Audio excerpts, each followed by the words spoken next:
Haleluya, jumpa lagi dengan saya Pendeta Rio Panggabean.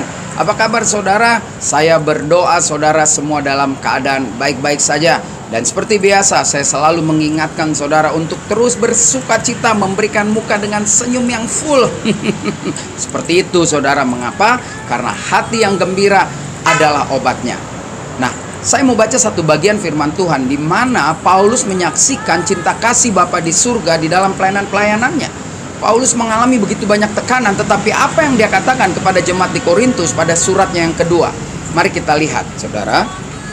Dikatakan begini: terpujilah Bapa Tuhan kita Yesus Kristus, Bapa yang penuh belas kasihan dan Bapa sumber segala penghiburan, yang menghibur kami dalam segala penderitaan kami, sehingga kami sanggup menghibur mereka yang berada dalam bermacam-macam penderitaan dengan penghiburan yang kami terima sendiri dari Bapa di surga. Nah, saudara, pada bagian firman Tuhan ini kita kembali diingatkan bahwa di dalam kehidupan selalu ada tantangan, di dalam kehidupan selalu bahkan ada penderitaan-penderitaan yang Tuhan izinkan terjadi di dalam kehidupan orang percaya.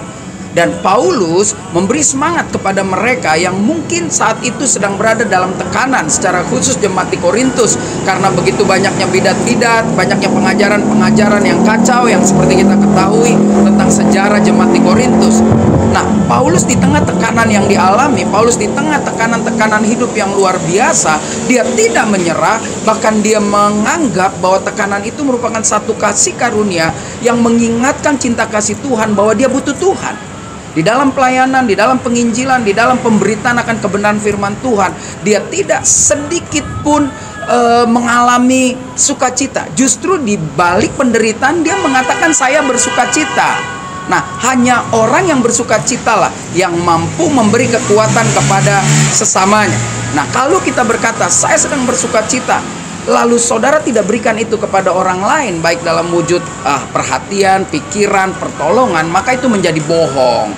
Bohong, saudara. Sukacita yang benar adalah apapun tekanan kita, kita harus berani berkata kepada Paulus, aku bersukacita karena aku punya Bapa yang luar biasa, sumber sukacita yang terus memberkati, menghiburku, sehingga di tengah penderitaan aku juga menghibur engkau, sahabat-sahabatku, jemaat-jemaat Tuhan di Korintus.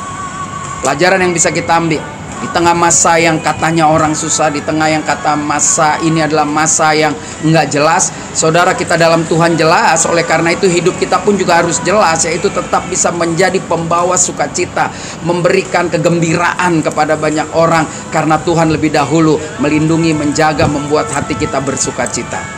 Jadi jangan pernah menyerah, jangan pernah takut tentang apapun juga, karena saya percaya dan saya yakin ketika saudara dan saya mau mempunyai hati seperti Paulus, menghibur setiap orang yang sedang ada dalam penderitaan, maka berkat-berkat Tuhan akan semakin nyata dalam hidup kita, dan itu dirasakan oleh banyak orang.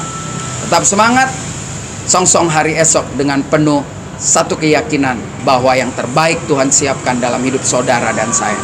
Saya Pendeta Rio Panggabean, sampai jumpa pada tayangan perenungan firman Tuhan berikutnya. Shalom.